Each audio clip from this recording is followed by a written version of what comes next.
had tonight an executive session. We're now ready to continue with the public portion of our meeting. We had no public correspondence for this week. The President's report is short because we do have a security presentation.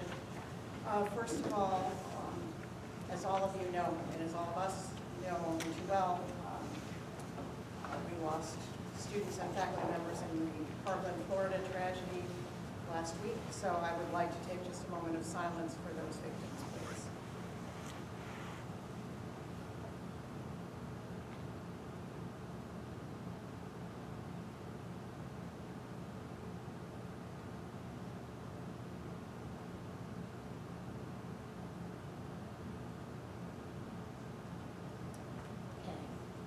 And I would also like to pause to remember Cecilia Lynch, who died on February 4th.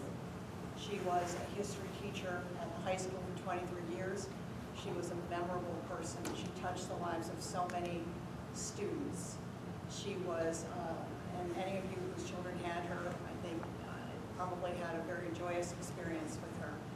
And she is somebody who had such a passion for teaching. She's the kind of teacher everybody should have. She's the kind of teacher students remember for their whole lives. And unfortunately, she lost a battle with cancer, but she will live on in this building, and she will live on in the hearts of many people. So please remember her in your thoughts as well. And that is the President's report. Superintendent's report. I just want to talk a little bit about Seal also. I had the honor of teaching with her, being a colleague of hers, also and being an administrator in the building, getting to observe her on several occasions. And what I will always remember about Seal isn't what was happening in the classroom, but how her students reacted to her. Every year we have National Honor Society induction, and what's really special about our induction ceremony is we have roughly 30 or 40 kids who get inducted, and they pick one educator who had the most impact on their academic career. Seal would always be recognized by 2 or 3 students every single year. She was a regular there, and that's quite an honor. The students always spoke about how challenging she was, how demanding she was, but most importantly, how she made that content, that AP U.S. history class, real to them. She was able to connect to them, with the students. They talk about the historic conversations that she would role play on the phone and so forth, and just the passion the students had for Seal. It's just very heartwarming, and it's just, you get a teacher like that, and it makes a difference in the student's life, and she makes a difference in so many lives. So she'll be missed. I am going to make a presentation on safety and security. I imagine some of you would like to hear that tonight based on the events that happened recently in Florida. I'm happy to have Chief Sheila Bryan here with us tonight. I also asked the Director of Student Services, Jack DeWitt here, who might jump in if we have questions about how we deal with students who might be having some mental issues and need some extra assistance. I hate to do this to all of you, but behind you is a slide presentation.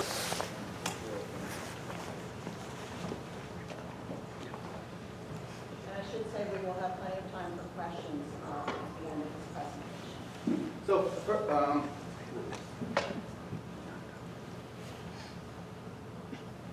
So before I get started in the presentation, I am going to be general. We do not give details out about our safety protocols, and that makes sense. We want to make sure that we're being secure, that our practices are being reviewed properly, but are not being made public, just to make sure we're creating an environment where we lower our liability of risk.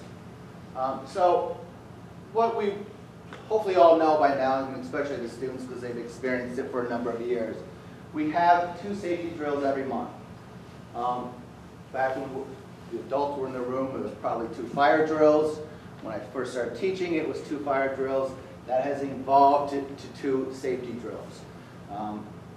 One is a fire drill, which is required once a month. The other is emergency drill.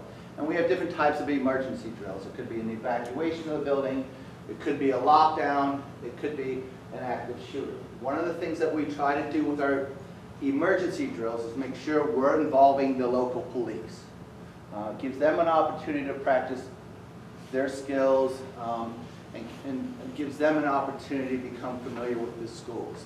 So typically, I'd say about 80% of the time, depends on their schedules, they're involved in our emergency drills, and that is in each one of our 4 school buildings, not just the high school.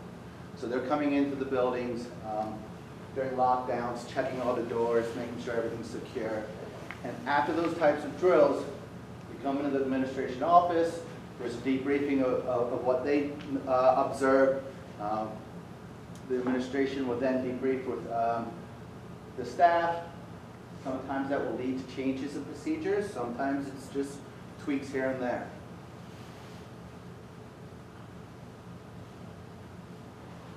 So just so you're familiar with our facility security that has happened, and started in 2013, after Sandy Hook incident. The board allocated roughly $1 million towards security upgrades in the 4 school buildings, and with that came building alarms. So in 2012, we did not have any alarm on any of our buildings, which was kind of unique in this area. A door entry system, where parents started to have to buzz it to get entrance into the building. Teachers then had to get cards to get into the building, and video surveillance cameras. The high school had several at that time, but then we outfitted all the schools with surveillance. And that system was put in by Siemens. In 2016, we brought in Share 911. Share 911 is a mobile app. It allows all our staff are part of Share 911. It allows us, when there is an incident, we hit the mobile app. It notifies everyone who's in that building or part of that building, including custodians, cafeteria staff. As an outside administrators, we're also notified of every building. The police are notified. So I could be, out of the district at a workshop, and there's an incident or a drill that's going on at one of the schools. They automatically hit the Share 911. I'm notified of it, no matter where I'm at. The police are notified, so they can react quicker. The teachers then have to account for every one of their students. If someone's out of the classroom, unaccountable, they're able to put that in the mobile app, so we're aware of which students may be missing. It gives us a lot more communication, but also gives us a lot more information to know the whereabouts of teachers who may not be in the location they're supposed to be in, and students. So that has been an upgrade to our security procedures. And then last school year, we started upgrading our initial system. We've had our building alarms, our door entry, and our video surveillance all upgraded. Our video surveillance is now web-based, which means we have live streaming. So in that case, I actually have access to all 4 schools from 12 High Street. The police have access, so they can watch. If there is an incident, they're able to go on to our video surveillance and notice what's going on in real time.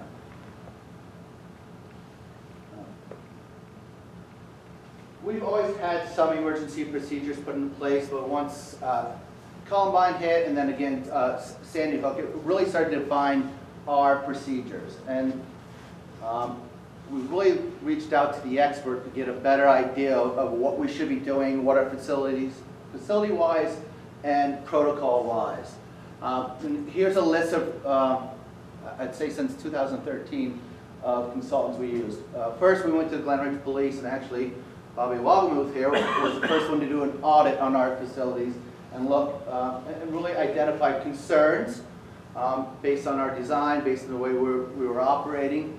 And from there, we went to an outside group called Stonegate Associates, got more input from them. As I mentioned, Siemens came in put in our security system, which gave us additional input. We had a Siemens system for about 4 years.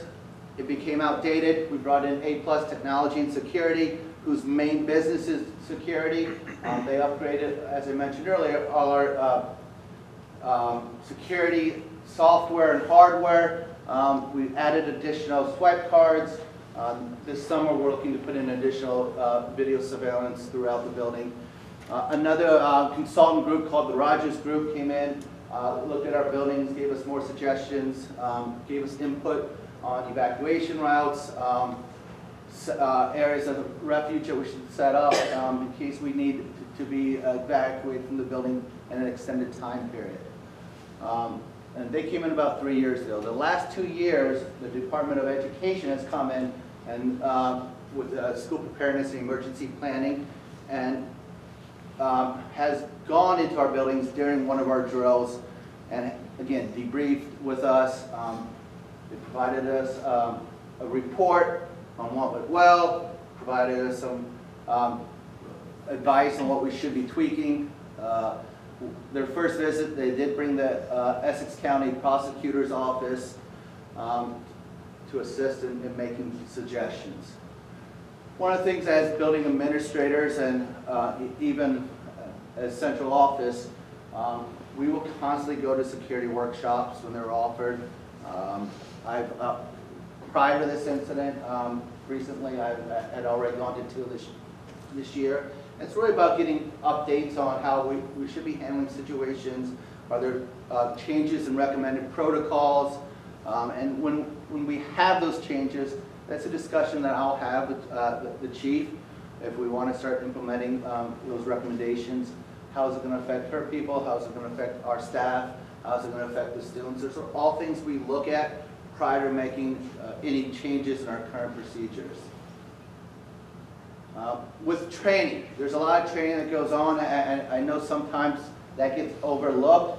We just come into school and we operate it, and it's those little things that happen on a daily basis that we tend to ignore but are vital to us. Every summer we meet with the Glenridge Police Department, and it's several of their officers, the chiefs there, and the administrative team, and we go through all our procedures. We talk about some problems we've had in the past and how we've addressed those, what improvements were made, what any changes that we're concerned about that they might be recommending. So we look at that, and then there may be additional changes based on that meeting. We continue to meet with the police throughout the school year. I don't want you to get the impression it's a one meeting and we're done for the year. I'll meet with Sheila several times during the year. The police officers are constantly in the building, which is something we've promoted, and I'll talk about a little bit later. And that's important, that we're working collaboratively to create a safe environment. In August, we have our new staff members come in. They're in for a 2-day training. Part of that training is on our security procedures, so they're more familiar with them. Teachers come in the following week. They're retrained on all our procedures, and obviously they're experiencing the drills that are happening every month. They're reading our debriefing memos, so they're familiar with the procedures that they must follow. Within the first 10 days of school, by code, we must have 2 drills, a fire drill and an emergency drill.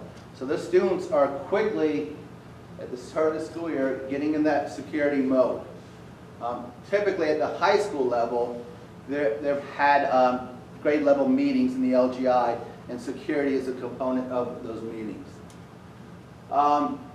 Every school, we do train our non-staff members, our food service, substitutes. With coaching, Mr. Liddy has created a emergency guideline procedures for all our coaches. So those are discussions that we try to cover every person possible who's going to be using our schools, including outside groups. We do have, when an outside group comes in to use our facilities, we do have a set of guidelines for them to follow to try to keep the buildings as secure as possible. As I mentioned, we have ongoing meetings with the police, drill debriefing, and new recommendations that we're constantly reviewing and figuring out how to best implement.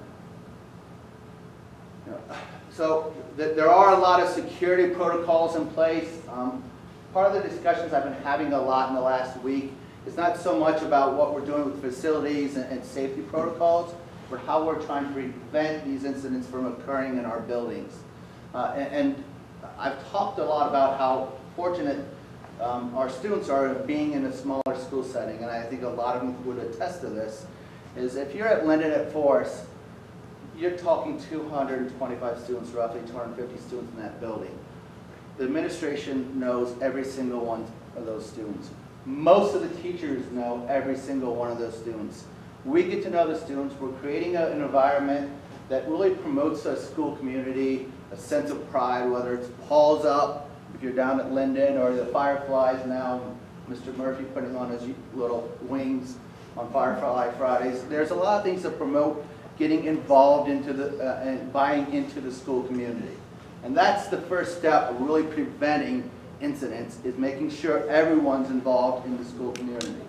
And you think about what happens at the character education programs that we've had throughout their careers. Ridgewood Avenue, the Writing Rideau Minutes, where you guys go on trips, guidance lessons. There's a lot that we try to do to promote character and school pride. With our guidance counselors, I'd say it's roughly, when I was principal at Ridgewood Avenue, my first few years, we did not have a guidance counselor there. It's something that we pushed. It's one of the things one of the top things I put that I really take pride in is bringing a guidance counselor into that building to help us start recognizing student issues and addressing them at an earlier age. Since then, we now have a guidance counselor that goes back from Forest and Linden, so we've provided more counseling services to our students, and I think we're recognizing the needs at a younger age for those counselors to be available to students. When we do recognize behavioral problems, and along with academic or social problems, we do have a system in place called Intervention and Referral Services, IRNS for teachers. So if you hear that term, that's what it's there for. It's a committee that meets and discusses students. If they're having problems, we want to figure out ways to help solve that problems. It might be from what the school can do. It might be a little bit about what the parents can do. The parents are part of that process, and we come up with strategies for them, and that's something that's ongoing, that we continually monitor the students to see if there's improvement. If there's not improvement, if there's a greater need for assistance, they could be referred to the child study team. In our district, we have 3 psychologists, a social worker, and a behavioral therapist. So our most needy kids have a lot of people dedicated to address the problems. I will go back to this over and over again. It's fortunate being in a small school. Our students have to be involved. Otherwise, we don't feel teams. Otherwise, we don't have clubs. And our students are very involved. If you look at the high school, I'd say roughly 85% of our students are either involved on an athletic team or in a club. And that gives, again, a sense of community among them. Those types of students are not the students who are looking to do harm. They feel belong, they feel that they're part of something bigger, and that's important for those students to feel that way and to have a school that's supportive of them. You know how many years? It's been about 7 years? 7 years. 7 years we brought in Effective School Solutions. It's an outside group that sets up a therapeutic setting in this building. We have our students with the greatest needs go into that program. It's a therapeutic setting.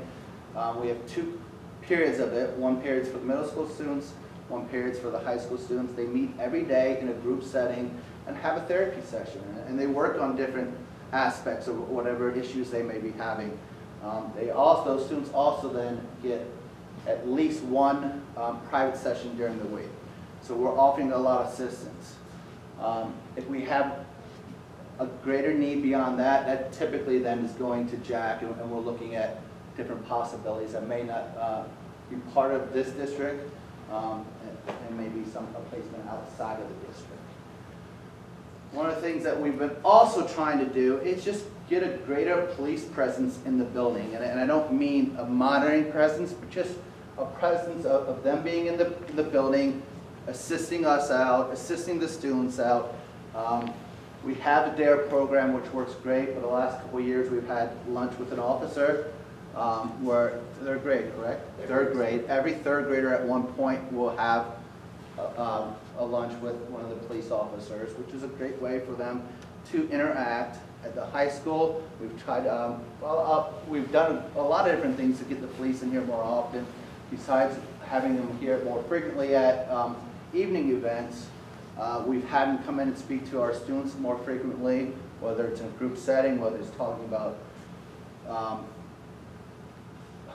the prom coming up, whether it's having coming to a driver's ed class to discuss some laws with driver's ed. I know recently we had started last year having the police come in and speak to the students when prior to them going off to college about how to, if you are being addressed to by a police officer, how best to handle that. We have the last few years we've had police officers come in and help in the forensics science class with a project. So we're looking for opportunities for them to be more integrated in the school system. And I think that just helps create a more secure atmosphere with our students and with our staff. With that being said, I'm going to open up questions first to our board members, and then I'll open it up to the public. I think maybe, if the chief had anything to add, this might be a good time. I want to put you on the spot, but I know that you're gracious enough to share your time. Oh, absolutely. Bobby Wagamuth retired a few years ago, but when Sandy Hook occurred in Connecticut, Bobby and I took extra efforts to get back into the school system, go through each school personally, do security checks, make recommendations, many of the things the superintendent talked about. And we kept not only the relationship, but the work going, trying to build on it every year. One of the things that the superintendent talked about is really trying to get better relationships with some of the kids in the school so that there is that one-on-one, or I know somebody, or I can talk to somebody if they felt as though there was a threat. And we've definitely found that it's hard to catch the high school kids if you don't already know them. So we're starting with the younger grades, where the kids will get to know at least many of the officers. We have 3 detectives working in plain clothes, and they're all assigned to different schools. Literally can probably be seen in the schools at least 3 or 4 days a week, and have a one-on-one relationship, cell phone and presence with each one of the principals. Other than that, and all the things that the superintendent mentioned, we're keeping our security procedures up, keeping our training up at headquarters. We have 23 sworn officers in Glen Ridge, working, of course, 24 hours a day, 7 days a week. And typically during the daytime between administration, patrol, and plainclothes, there'll be about 8 of us, 8 or 9 on duty at a time for any given emergency that happens. So, of course, as the superintendent also said, we try not to go too far deep into explaining our emergency procedures, but I can personally tell you that you should feel very secure that you have a police department that's not only well-trained and ready to handle an emergency should it happen, but also prepared to attempt to do some of the prevention along with the school, and really working in concert with all of the principals and the superintendent to make sure that every need is addressed regarding school safety. All right, board members, do you have any questions for either Mr. Phillips, or the chief, or Mr. Wagamuth, or Mr. DeWitt, way in the back? Questions? Sure. Because I remember this last time after the town meeting in the audience, and it was really nice to hear about the preventive measures that I didn't know we did. I thought that was really cool. Thank you. It may be worth mentioning, just by way of red flags, the sort of surveillance of the surveillance measures we use, the software that we use, that kind of stuff. Unless that's too deep. Yes, it is. Okay. No, we do have firewalls, obviously, in our school system, and we have monitoring devices for websites that they pop up, we're notified. So anything that may be deemed dangerous or inappropriate, the school is notified and will act on that. Okay, and it's now time for questions or comments from the audience. Our normal procedure is if you have a question or comment, I will recognize you one by one. You stand up, give us your name, and also assure us that you are a Glen Ridge resident, and then tell us what's on your mind. Questions or comments? Yes, gentleman in the back. I'm Aaron Robertson. I don't know how to prove I'm a Glen Ridge resident, but I am. So I just have a thing to say about the walkout. Sure. So yeah, my name is Aaron Robertson. I'm a senior at Glen Ridge High School. And recently we've heard rumors that there is supposedly going to be some sort of intervention into the walkout by either the administration or just the Board of Ed. And we just wanted to, we're really happy about this whole school security thing. It's very important. And, we can't stress enough how important it is that we are secure within our schools. But this walkout is something separate. And we believe that it's important, that it's a student-led thing, because we really want to show our unity and solidarity with schools throughout the rest of the country. And, it's a walkout. It's not going to be anything else. We have a lot of support amongst school children. And the only question I really have right now is consequences that we're going to face, because we need to let kids know about that. And if there's anything that we should know on your side, we're here and we're more than happy to listen. I think on our side, and I know I see familiar faces from the meeting last Thursday night, where I had the privilege of hearing students express all kinds of thoughts about the Parkland incident and how they wanted to respond to it. And I think that the Board of Ed, because we are all parents, and we only worry about your safety. There are crazy people loose in the world. And if however many of you walk out, we want to make sure you are safe. And that's our big concern. And I know that's the Chief's concern, that's Mr. Phillips' concern, that's the concern of every person in this room. So, watching your process, watching how all of you dealt with a terrible tragedy, a slaughter of innocents, another slaughter of innocents, was an education and a privilege for me and for Ms. St. Auburn, who was also there. So it's safety is what we care about. You want to add to that? I'd like to. Just to reiterate, safety is our first concern. Obviously, any students in the building, we want to make sure that we're not putting them in danger. As far as the rumors and consequences, I will tell you right now, there's been no conversations between Mr. Melchor and I. I do plan, I be in your class on Friday to have that discussion with your class. So I want to talk to students to get a better understanding of their needs, and so they can have a better understanding of my support, but also my needs as a school superintendent. So I am planning on attending your class on Friday, and I have a teacher putting together a group of middle school students I'm going to speak to next week. I'm not going to be in school on Friday. Any chance you could give us a sneak preview? I'll catch up with you, don't worry. Thank you. Okay, other questions or comments? Yes. Yes, hi. My name is Charlie Breslin, and I was at the meeting that you were at too in St. Auburn.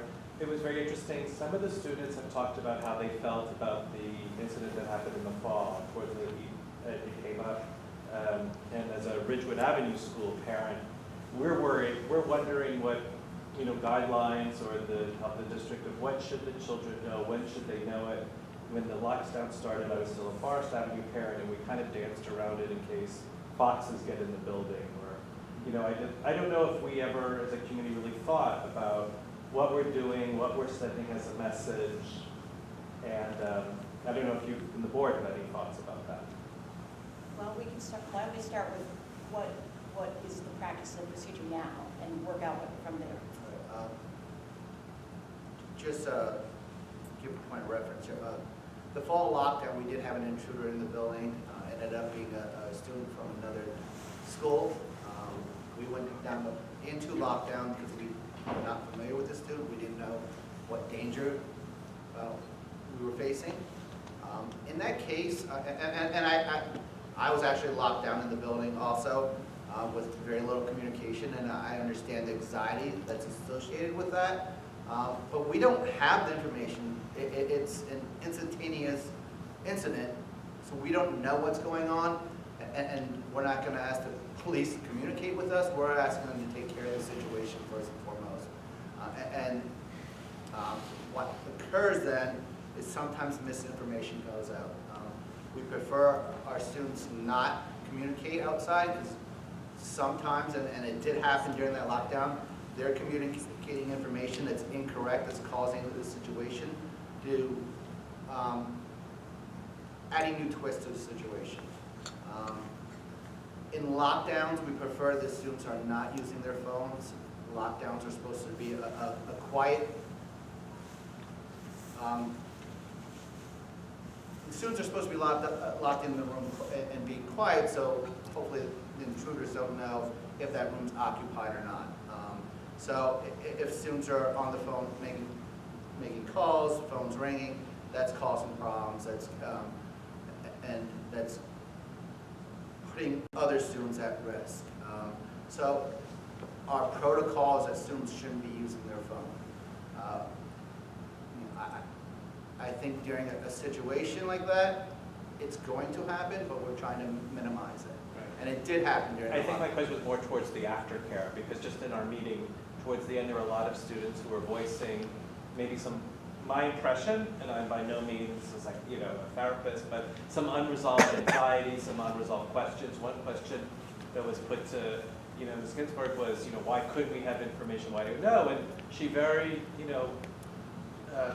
adequately and thoughtfully addressed that concern by explaining, well, because we can't, exactly what you said. I don't know if there's been an aftercare or some sort of post, I don't want to say post, some sort of post-meeting with the students, or? I believe, Mr. Melko, after lockdown, you met with the students or did an announcement? We did meet with a handful of kids, not the whole student body. That's something we should look Yeah. at It's a good in the suggestion. future. Again, timing sometimes is an issue. Mhm. We were actually beyond the school day at that point, so. Oh, yeah, no, I'm talking about weeks, or okay. just, Yep. absolutely, no one would dispute Fair. that what and I don't think there's anybody in this room, I think it was a wonderful thing that even though it was one student who maybe people knew it, that I think it's a wonderful thing that the town took it so seriously. I just think that afterwards, I feel just from my brief interaction with some high school students, that they feel like there's questions on it, there's some anxiety, and just that simple answer that Ms. Ginsburg gave of, we can't let you know this because of security. We can't have you talking like you just said, Phillips, because I think would be kind of buying a lot of involvement too. I think that's a good suggestion. I think sometimes things that seem counterintuitive actually have a reason, but they don't have a reason unless you know what the reason is. So that's a good suggestion. Chief, do you want to, can you address a little bit about security and how much people should know or how, I think there's a little bit of a paradox in that to be really secure, you can't know everything, but if you don't know everything, you don't feel secure. Absolutely, and we actually, myself and 3 members of the department actually came over and did a debriefing with all of the teachers at one of the staff meetings, maybe about maybe 2 weeks after the lockdown, because you could even see that some of the teachers had questions about the police response, and I think what was definitely causing the most anxiety was the length of time the school was in lockdown, and then a lot of the students, I even had students that had my cell phone number texting me, asking me what was going on during the incident. So we did not have any contact with any of the students at the police level. We worked with Principal Melcher and also the entire staff here at the high school. But I definitely do agree, as frightening as it is, when something like that is happening, the time that we felt as though we were in the school, you couldn't even believe that it was already going on an hour and a half, because that's how long sometimes it takes something to unravel. And then, of course, everybody that's involved in the emergency in the schools, becoming more and more anxious of what's happening. It is a procedure that goes from A to Z, and the way it starts out is to get into the school as quickly as possible, and the school doesn't come out of lockdown until the threat is no longer in existence. So I think the more we do it, at the police department, every police officer in Glenridge has access to every school 24 hours a day. We drill in during the nighttime hours so that the nighttime officers know where everything is. During the daytime hours, and more of an open setting and a presence. But the goal is to get here as quickly as possible. Of course, on our end, there's really no time for information sharing during the incident. And then afterwards, of course, again, meet with, we had a debriefing with everybody from the Board of Education, and then came and spoke to the students, or excuse me, the teachers as well. Thank you. But your point about aftercare for students, I think, is also well taken.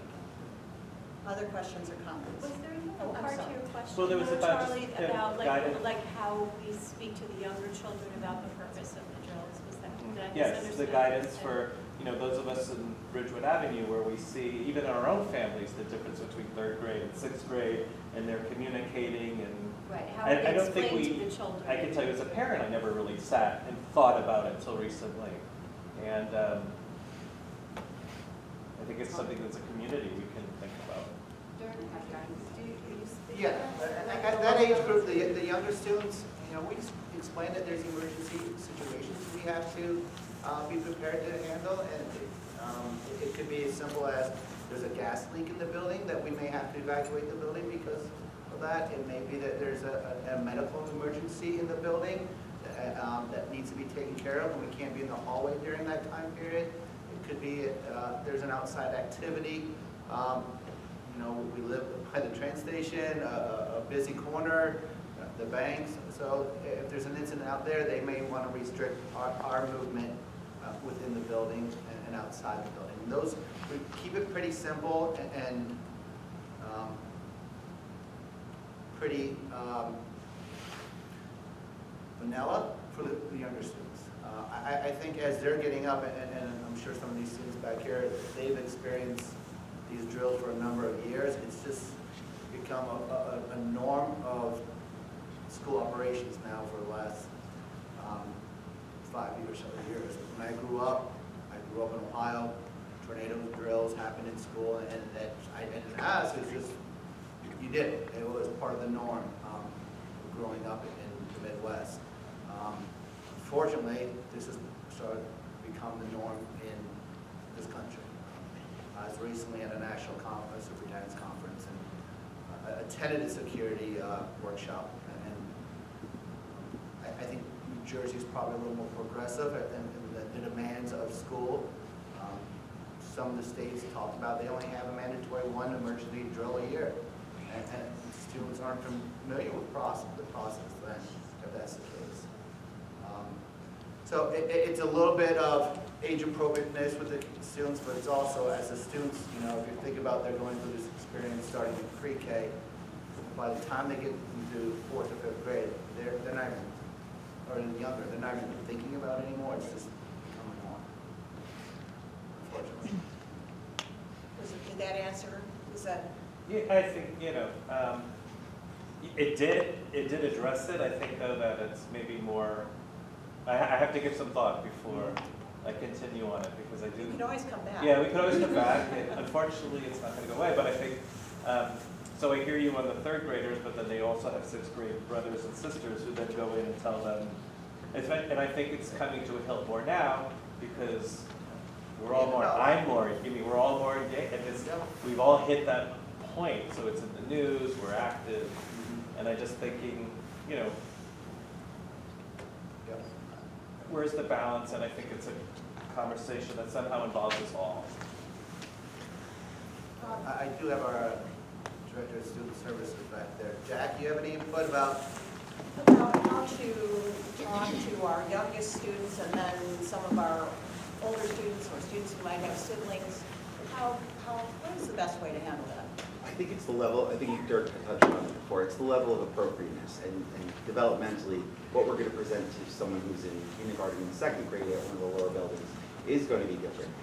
there does become an issue at a building like Bridgewood where there are some of the younger kids who are, they're a little more immature, and then, you know, we do have the sixth graders there that are developmentally advanced, so there does become an issue there.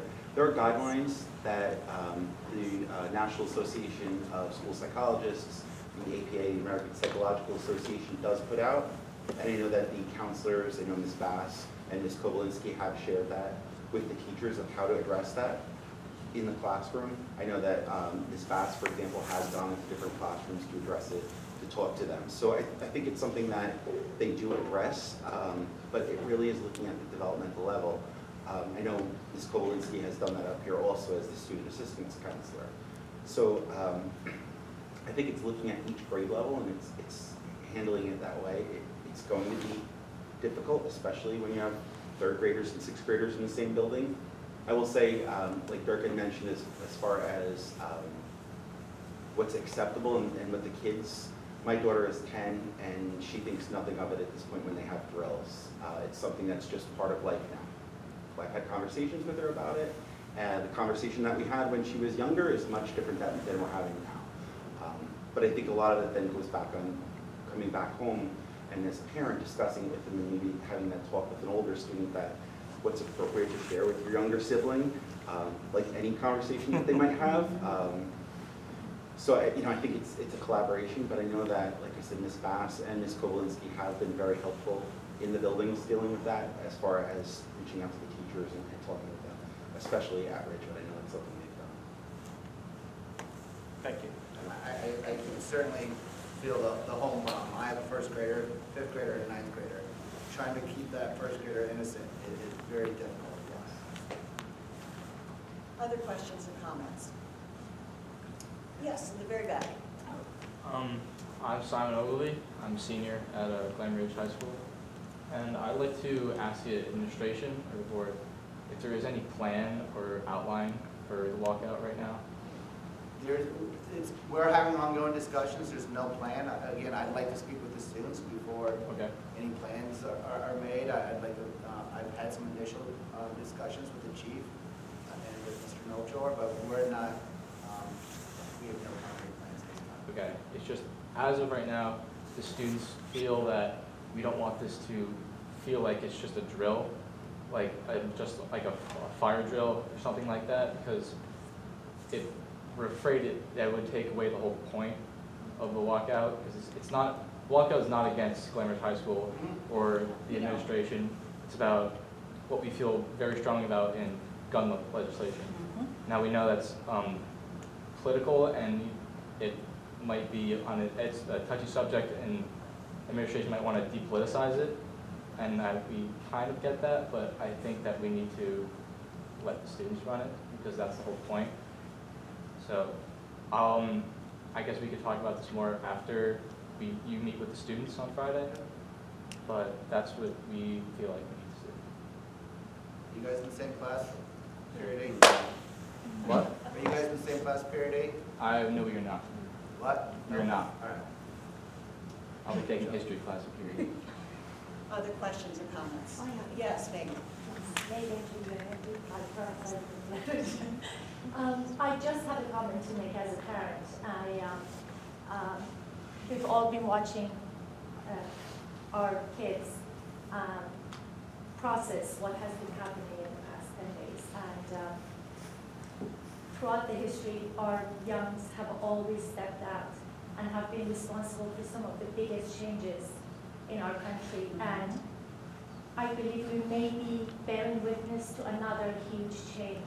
And as a parent, I wanted to ask the administration, I understand the safety of our children is your priority, but at the same time, if you could please allow them to have ownership of this walkout. If this is something that inspires them and empowers them and motivates them, please don't take that away from them and allow them to participate.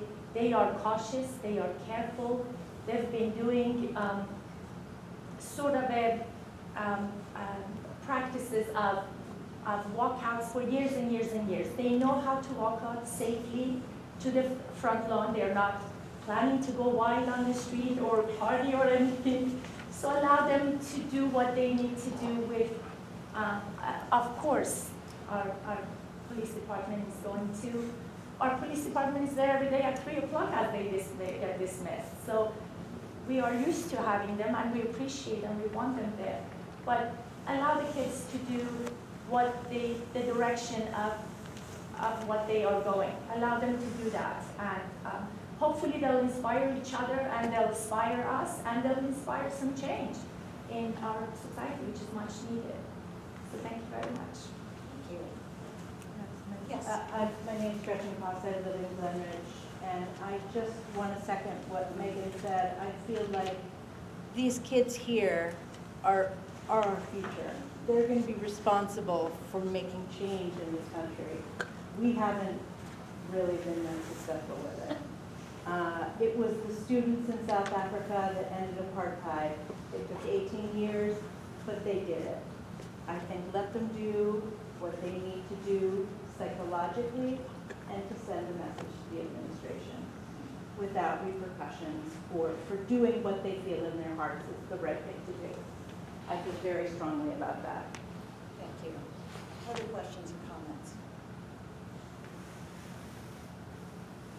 Okay, if you think of something, we have another public comment period at the end of the meeting, so there's time for thought and further thought. All right, board members, you have, it is not the first meeting of the month, so there are no committee liaison reports tonight, but does anyone have anything that is time sensitive? No? All right. We have some minutes from numerous board meetings and exec sessions. Jim, will you move the minutes? Yes, I move M1. May I have a second? Second. So that was Tim, you'll have to bear with me here. All right, it's been moved and seconded. I will call the roll. Mr. Campbell? I abstain from February 5th. And otherwise, vote aye. Okay. Mr. DeLue? I vote aye, but abstain on January 22nd And February 6th? February. Okay. All right. Ms. Hilbert? Aye. I'm sure there's a mix somewhere. We can check. We can check this. All right. Thank you. But the ones that you're not abstaining from, you're good with. Mr. Keppel? Aye. Oh, good. Slay? I abstained from the meeting of February 5th, but otherwise aye. It's a miracle we got through it. Mr. Romano? So aye to all votes today. Okay. Okay. Ms. St. Albans? Aye. Dr. Yaros Ramos? Aye. And Ms. Ginsburg? Aye. Carries. Administrative items. Mr. DeLue, will you move the administrative items? Yes, I move A 1 through 3. Okay, these are new policies and HIB investigations. The policies have been reviewed by the policy committee. They are mostly pro forma to keep our policies in line with state code. I have a question. Yes, Heather? It's the one about the student tracking devices. Yes. I was wondering, because when I read it, my younger child, my third grader, I didn't want to get her a smartphone, so she has a watch that I can track her on, and I call her, she doesn't pick up, it will answer. So technically, I could listen in on her class, which under these rules. Which is would not be prohibited under allowed. these rules. Correct. Yes. So, If we find out, she's in big trouble. I'm not Even though mom did it. I'm like, but I'm not the only person whose kid has this watch. Yeah, we understand that. That's why there's going to be a And policy. that's why there's a That's problem. I'm just saying you're not going to ban Gizmo watches, just you're No. going to tell us we on our honor. Now that you told everyone they have the ability, I don't know, I might have to ban them now. There's no plan on banning these devices at this point. Unless you've got a super device that listens to everything. Okay, did we have a second? I know it was moved by Michael. Did we have a second? May I have a second? Second. Second from Tracy. All right. Is there any further discussion on any of these policies? Okay, I will call the roll. Mr. Campbell? Aye. Mr. DeLuca? Oh, you moved it, I'm sorry. Ms. Hilbert? Aye. Mr. Keppel? Aye. Ms. Lang? Aye. Mr. Romano? Aye. Dr. Garros Ramos? And Ms. Ginsburg? Aye. For those of you who wonder at my magnificent ineptness at doing this roll call, it's usually the duty of Mr. Caprio, who is our board secretary, and he is not here tonight. So I'm doing something that requires extreme skill and coordination. It takes a long time. Personnel. David, would you move personnel items? Move P1 through P7. May I have a second? I second. Okay. In keeping with our rules and the rules of confidentiality, personnel matters are discussed in exec session. I'm sorry, Alan, did you second? Second, yep. Okay, so there, now we'll call the roll. Mr. DeLuca? Aye. Ms. Hilbert? Aye. Mr. Keppel? Aye. Mr. Romano? Aye. Ms. St. Aubern? Dr. Garros Ramos? Ms. Ginsburg? Motion carries.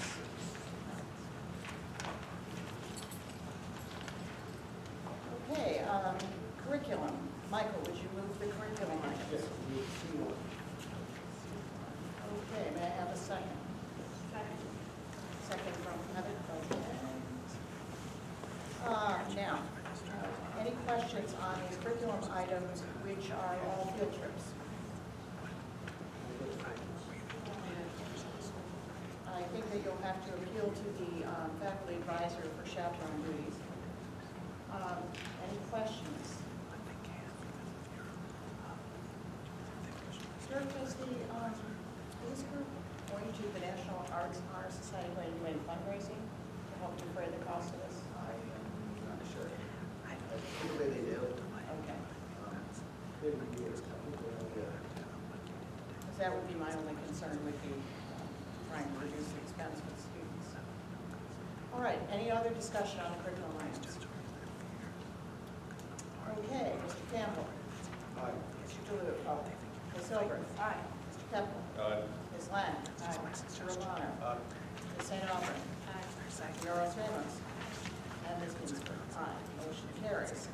All right, the business items. I will draw your attention to B3 on your agenda, which is always reserved for donations. We are very fortunate. We have a generous donation of $5,000 to the Glen Ridge Summer Music and Art Academy for AC units, much needed in the chorus room at Glen Ridge High School. So thank you to the Glen Ridge Summer Music and Art Academy. And we have generous donation of the Vizio D-Series 50-inch television and a tilt wall mount valued at $405.98 from the Forest Avenue Home and School Association for Forest Avenue School. So thank you to Forest Avenue School. I see Forest Avenue, former Forest Avenue people out there. Thank you. All right, Tim, would you move business items? Yes, I move B1 through B5. Second. Any discussion on these business items, which are? Yeah, just for Yes. Dirk, if you look at item B5, which is the opening of the bathroom renovation projects, that all of the bids were over the estimate. And although we had a very good grouping in the bottom three bids, so I don't think that the package had irregularities. But has there been, the DOT have an opportunity to analyze the bids yet and identify what's driving the overrun? Really, it's an economy of scale. When we priced the bathrooms, it was bathrooms in the entire building. So when we broke down to try to get a couple bathrooms done early in April, we took some smaller bathrooms, and when you look at the smaller bathrooms in a smaller package, the price per square foot wasn't matching. Yeah, understood. So what's the next step? So the next step is, with your approval, we'll be rejecting these bids because they did not meet our budgeted amount. And we'll just package them into building-wide, through all the bathrooms, so we get a better price. Yeah. And just for everybody's benefit, that was certain bathrooms that were not used every day by the students, that we wanted to actually initiate construction before the end of school to get a jump on that. But unfortunately, we'll have to put them all together. We're looking to, Economies of scale. we're looking to, I think, the end of March, go to bid, open it, and the end of it, open bids in April and approve them at the April 30th board meeting. So we're moving along with the bathroom. Any other discussion on business items? Heather? So that means when they get done in the summer, they'll do somehow some documents of where the building's being rented to different camps and stuff? Yeah, yes. That's, we do have several outside groups that use the high school in Ridgewood Avenue. We're working with that. I sat down with Louise Cox, who works in the business office and does this summer scheduling. I went through that last week with her, and I just told her to reach out to the outside groups. They might have to take a little walk to get to certain bathrooms. It won't be as convenient, but we're still have facilities available for them. And I'll also go into a little bit of scheduling which bathroom is done at what time during the summer. Other questions or comments? All right, that being the case, I'll call the roll. Mr. Campbell. Aye. Mr. DeLuca. Aye. Ms. Silver. Aye. Mr. Pepper. Aye. Ms. Lang. Aye. Mr. Romano. Ms. St. Aubin. Aye. Dr. Yarros Ramos. Aye. Ms. Ginsburg. Aye. All right, we've now reached the second public comment period for public questions or comments on agenda or non-agenda items. The same protocol is in place. Questions or comments? Yes. My name is Diana Dustin. I'm a resident. Regarding the earlier discussion about superintendent meeting with the students and some sort of understanding of the lockout. I'm relatively new to Glen Ridge. I'm a student in middle school and high school, and when I mentioned the lockout to them, they knew nothing about it. So I'm wondering how that's going to be communicated to the rest of the students and families after the decisions have been made, or whatever. You guys want me out of this process? I think since it's student-led, maybe you can talk about that. Well, we had one meeting already, that was at the Clemens Congregational Church, mostly led by Mr. President over here. And Yeah, we thank thought- you. There was actually a lot of activities going on at the high school that night. So I Yeah, think there were a lot of but it was, students. we got a very good turnout. Definitely, honestly, a lot more people there, especially students, than we expected, which showed just how much popularity the movement could gain. As of right now, there's a Facebook event that is, I'm technically the host of, but it's open to public, so anybody can see it. What's the group name, Aaron? GRHS, hashtag enough school walkout. Yeah. It's been shared by a bunch of people. We have a bunch of other ideas. Instagram page. Yeah, we have an Instagram page, and we're not sure, about the possibility of flyers.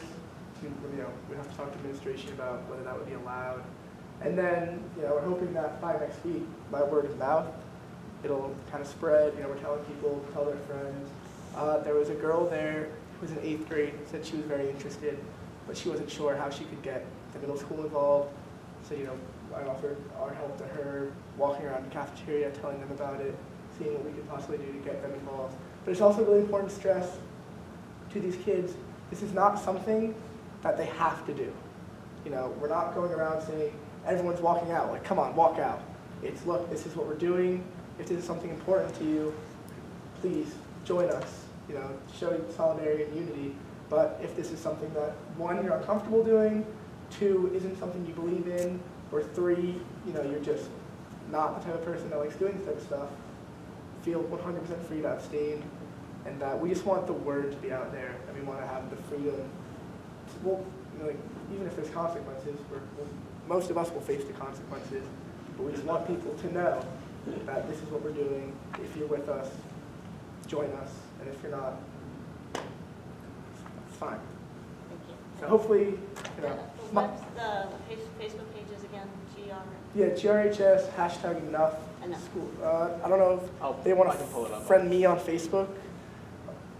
Thanks, my parents. My name is Aaron, but it's ARRAN. So that's very important to remember. We don't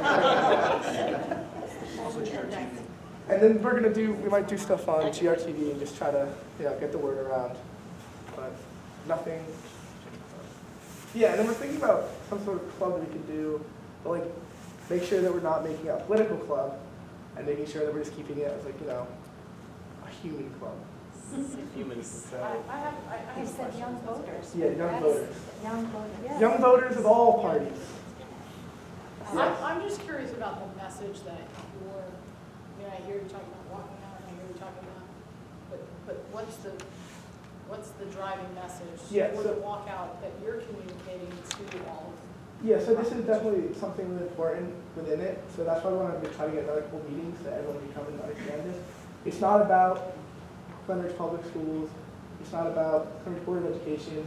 I, for one, definitely, feel very safe in this building, but we know that given what's happened in Florida, given what's happened in Connecticut, there are places, exactly, enough is enough. There are places around the country where, you're gonna walk down the street and you could see somebody, with a gun 10 feet away from your building.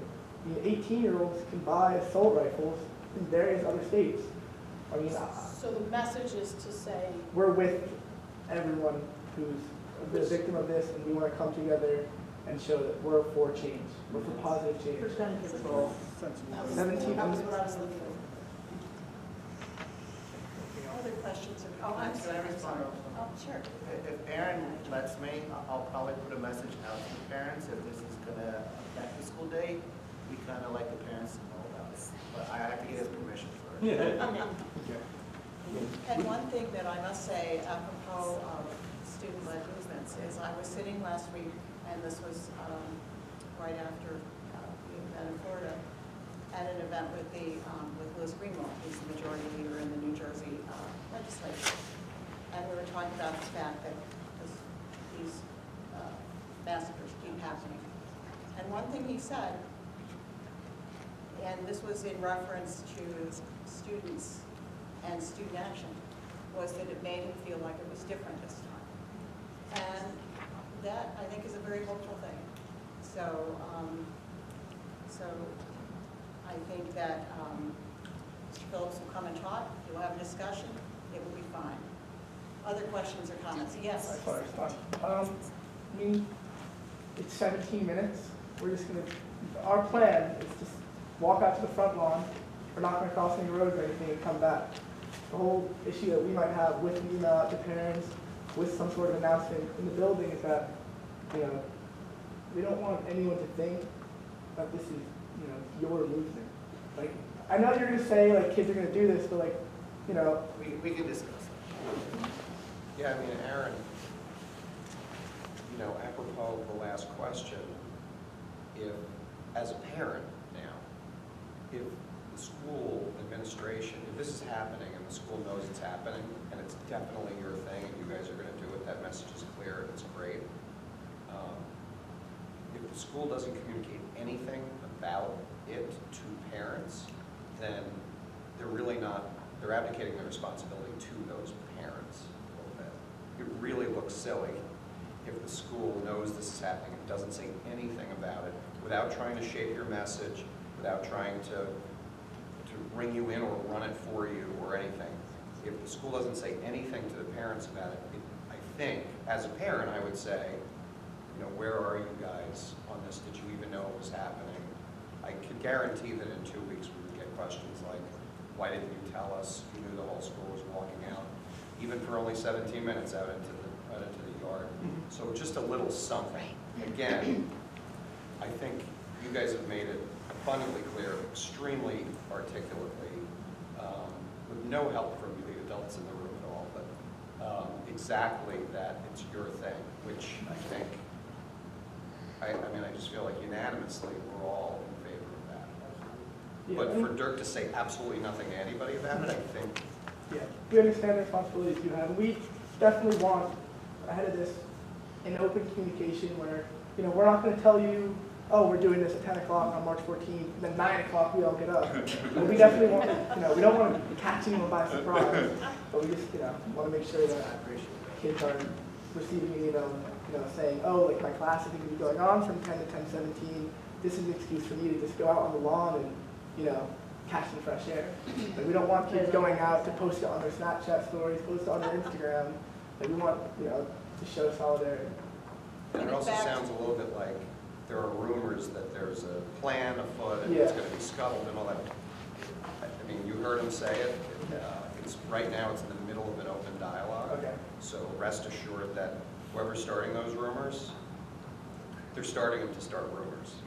Thank you. I think there was another, is there a question? I think it was answered. Okay. you said you're coming to speak predominantly with the organizers on Friday. And I'm sorry, if Lori Jean Moody. I don't know all the who's, besides the people who showed up today. I know what class Aaron has, period 8. Because he does. Because I've spoken to that class a couple times this year, so it was a good group for me to touch base with. And it's not just about the walkout. I'd like that to be part of the conversation, but it's about school safety and security. Okay. I was just trying to get a handle on the parameters of that conversation, knowing that there are other kids at the younger grades Correct. who are interested, and to the point expressed earlier, kids are all over the spectrum in terms of where they may or may not be plugged in or getting their information, but that doesn't mean, and this is for you guys too, that they might not really care passionately about the issue as well. So you guys have to find that mechanism, and that's not for any of us to If I can respond to that. We, at the meeting, we had 6th graders and a 4th grader who had great ideas about what they could possibly do at Ridgewood Avenue School. One idea that was floated around is having just 17 kids go outside for that 17 minutes who have their parents' permission and who are in contact with Mr. Donovan, with Mr. Heitman, and make sure that they have ample protection there and definitely their parents' permission rather than just walking out. That's just one idea. Open to many. Those kids are young. Yeah. Other questions or comments? The sugary sodas in the machines, just kidding. Well, we can't rage against the man because the 9 of us are the man. So, Totally kidding.